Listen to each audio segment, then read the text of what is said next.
Muy buenas noches, soy Raimundo Tenorio y me da mucho gusto darle la bienvenida a Cuentas Claras, un programa diseñado pensando en usted y enterarle de lo que acontece en el mundo de la economía, las finanzas, las bolsas y los mercados. Para mantener una comunicación cercana a usted, escuchar y leer sus comentarios, le compartimos nuestras redes sociales de la Agencia Mexiquense de Noticias para que nos siga en Facebook y en Twitter, @AMX Noticias y @Raimundo Tenorio. Además de recomendarle que si quiere estar informado permanentemente, ahora puede descargar el código QR que aparece en la pantalla, el cual lo llevará a nuestro sitio web de AMX Noticias.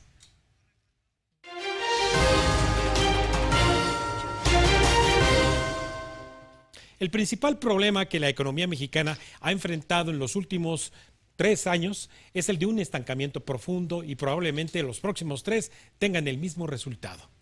Si algo ha caracterizado a México por ya 40 años es el bajísimo crecimiento económico. 2 generaciones de mexicanos no han vivido o no recuerdan un México próspero, una sensación de boom económico, dado que el último fue allá por 1978 a 1981. En ocasiones fueron desastrosas políticas económicas, en otras muy adversas circunstancias externas, siempre trayendo como consecuencia números muy pobres en la evolución del Producto Interno Bruto. Estas afirmaciones provienen de uno de los más reconocidos analistas en México, como lo es el doctor Sergio Negrete Cárdenas, a quien le agradezco mucho converse con nosotros esta noche. Muy buenas noches, Sergio. Muy buenas noches, Raimundo, y te agradezco mucho citarme, aunque es muy deprimente lo que has citado, pero es, por desgracia, la absoluta verdad. Es el peor problema de México por 40 años ya, el estancamiento económico. ¿Y cómo la ha pasado también en materia de inflación, mi querido Sergio? Bueno, en esos 40 años tuvimos la peor inflación jamás vista en la historia del país, quizá fuera de la Revolución Mexicana, inflaciones de hasta 3 dígitos, pero bueno, hay que decirlo, de esos 40 años, los últimos 20 han sido ya mucho mejores en términos de inflación, de crecimiento extraordinariamente mediocre o malo, pero de inflación muchísimo más controlada gracias a la autonomía del Banco de México. El problema más reciente de nuestra economía, mi querido Sergio, si tuvieras que enumerar 2 razones nada más por las cuales esta generación está viviendo este estancamiento económico. Bueno, a ver, la raíz es la baja productividad. Y una de las explicaciones de esa baja productividad es, digo, esto te va a asombrar, no es económico, es, llamémosle social o legal, la criminalidad. Los negocios que no se atreven a abrir, los negocios que cierran, el limón que sube de precio por mafias criminales en Michoacán, lo mismo que el aguacate. O sea, es increíble, pero mucho del estancamiento económico de México tiene una raíz en las pésimas instituciones, en el pésimo Estado de Derecho que enfrenta nuestro país. Sergio, el fuerte rezago que tenemos en materia de inversión pública, inversión privada, como también lo que es el desarrollo mismo regional, ¿se puede atribuir a un asunto meramente circunstancial que ha dejado de ocurrir también en las regiones de nuestro país? No. A ver, esto, no, Sí. tantos años de estancamiento, no podemos decir que es algo coyuntural.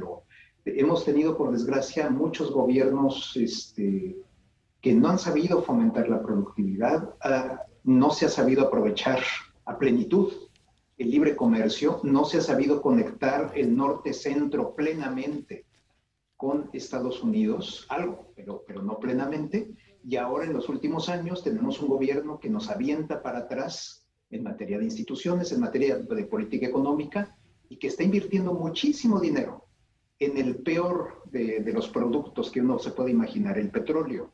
Y sí, bueno, pero ¿por qué el petróleo vale mucho dinero? Bueno, curiosamente en manos del gobierno mexicano no tanto, pierde mucho.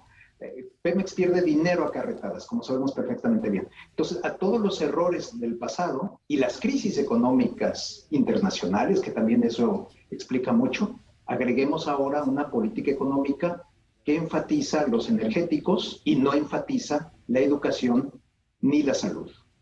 Esto quiere decir, mi querido Sergio, que los próximos 3 años será una continuidad de lo mismo, ¿o ves un golpe de timón? No, de ninguna manera, no. El presidente López Obrador, si algo muestra, es una rigidez intelectual extraordinaria.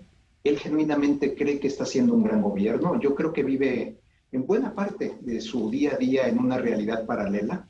en que él es un gran presidente, en que no es corrupto, en que realmente está haciendo un gran gobierno. Yo me imagino que así se lo imagina él mismo, genuinamente, que vive, se engaña a sí mismo, pues.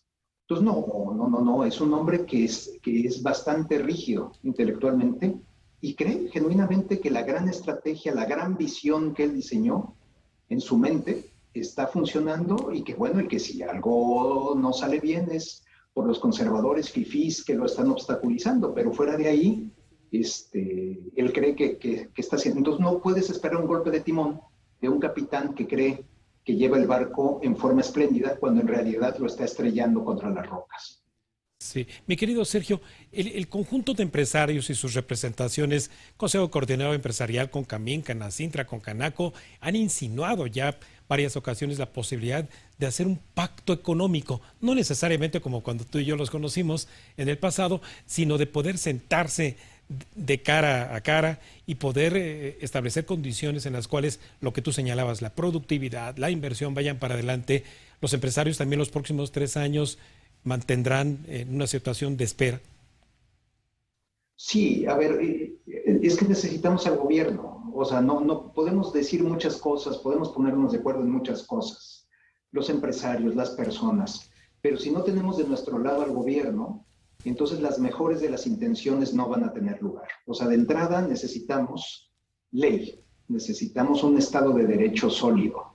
Y si eso no está, pues con las mejores intenciones que puedan tener los empresarios, y si no tienes a un gobierno invirtiendo en salud y en educación, y lo tienes invirtiendo en petróleo y en electricidad y en carbón, bueno, pues entonces no hay manera, Raimundo. O sea, las mejores ideas que uno pueda tener, que pueda tener el grupo de mexicanos que tú quieras, se estrellan contra la realidad de un gobierno que va en dirección contraria. Sergio, también otra cuestión adicional que hemos visto en estos 3 años ha sido estas insinuaciones de destruir institucionalmente a organismos autónomos, pasando por la Comisión Federal de Competencia Económica, el Instituto Federal de Telecomunicaciones, el INAI, el INE y el Banco de México. Hay al menos para mí 3 insinuaciones que ha hecho Andrés Manuel de meterse con la autonomía del Banco de México, desde pedirle al Fondo Monetario Internacional que le entregaran al gobierno los recursos y no al Banco de México, de pedirle al Banco de México entregar remanente y también de que las reservas del banco se inviertan en petróleos mexicanos. Y recién, la semana pasada, pues este desliz que tuvo Andrés Manuel al anunciar anticipadamente la tasa de interés. ¿Qué te dice esto último?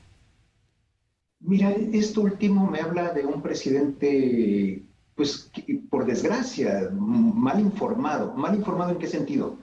En que se le debió haber dicho o no prestó atención o no sabe, es increíble, cómo se anuncia la tasa de interés, cuándo se anuncia y que se le llegó una tarjetita del secretario de Hacienda, que me parece muy bien, que se le informe al presidente, pero que entienda la enorme diferencia entre información confidencial e información pública.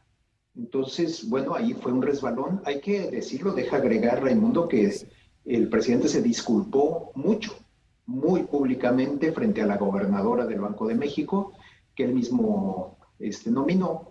Me atrevo a decir que su conducta hubiera sido quizá distinta ante Alejandro Díaz de León, no lo sabemos, pero bueno, el hecho es que se disculpó, pero muestra de un desaseo, por lo menos de un desaseo, de una falta de distinguir o de saber cómo se hacen las cosas, cómo se hace la política monetaria. No lo veo como un ataque a la autonomía, en este caso específico, te soy franco. Otras cosas sí, como ya las apuntaste. Sí. El pedir un remanente, o sea, sí. Más que ataques a la autonomía es querer utilizar al banco para sus propósitos. Bueno, en ese sentido, sí, violenta el actuar del Banco Central. Pero realmente lo de la tasa de interés fue una sorpresa mayúscula que nos llevamos todos por esa forma de anunciar lo que no se debía anunciar, no le correspondía, no era el momento, y pues bueno, lo hizo y al menos se disculpó. Sí, mi querido Sergio, si bien es cierto que la política monetaria que administra el Banco de México no tiene como mandato incidir en el rumbo que pueda tomar la economía, salvo en el mercado de dinero, desde la política fiscal, ¿qué está dejando de hacerse en materia justamente de ese alentador, de ese catalizador en la actividad económica que debiera ser la política fiscal? La política fiscal lo que debería de hacer es fomentar la productividad, o sea, invertirse en educación, salud y seguridad.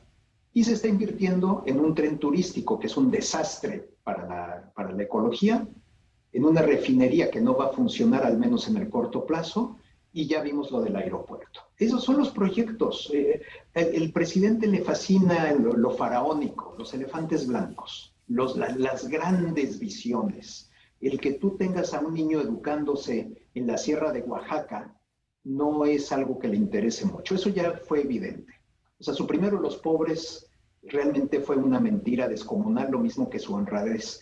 Entonces, bueno, por desgracia, lo que a él le gusta es lo faraónico y es en donde está invirtiendo el dinero. Entonces está el escaso dinero público, que siempre es escaso, por definición, lo está invirtiendo en desastres que ni van a traer empleo ni van a aumentar la productividad. Sí. Entonces, bueno, pues no debe de sorprendernos que la economía no reaccione, que esté creciendo tan poco y que en este sexenio lleve un desastre de crecimiento. Sí, estuvo la pandemia, hay que acotarlo, pero ya la recesión, el crecimiento negativo venía desde 2019. Entonces, ahí sí no se puede acusar a la pandemia. Entonces, tenemos una política fiscal, perdón, en pocas palabras, que no ayuda al crecimiento económico. Vaya, Sergio. Bueno, pues yo me queda solamente recomendar a nuestra audiencia el leerte en Arena Pública, en El Financiero, seguirte en redes sociales. Hemos compartido tu cuenta de Twitter, mi querido Sergio, y como siempre, felicitarte por todas las comparticiones y desde luego, obviamente, el seguimiento que tienes de nuestra economía.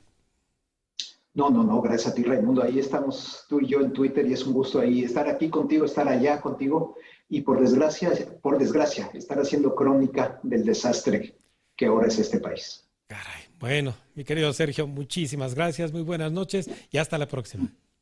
Muy buenas noches, Raimundo, a ti y a todo tu auditorio. Mi eterno agradecimiento. Gracias, Sergio.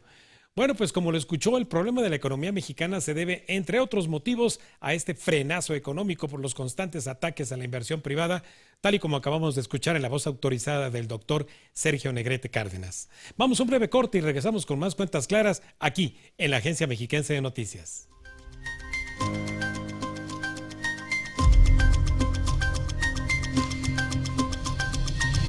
Estás viendo Cuentas Claras con Raimundo Tenorio.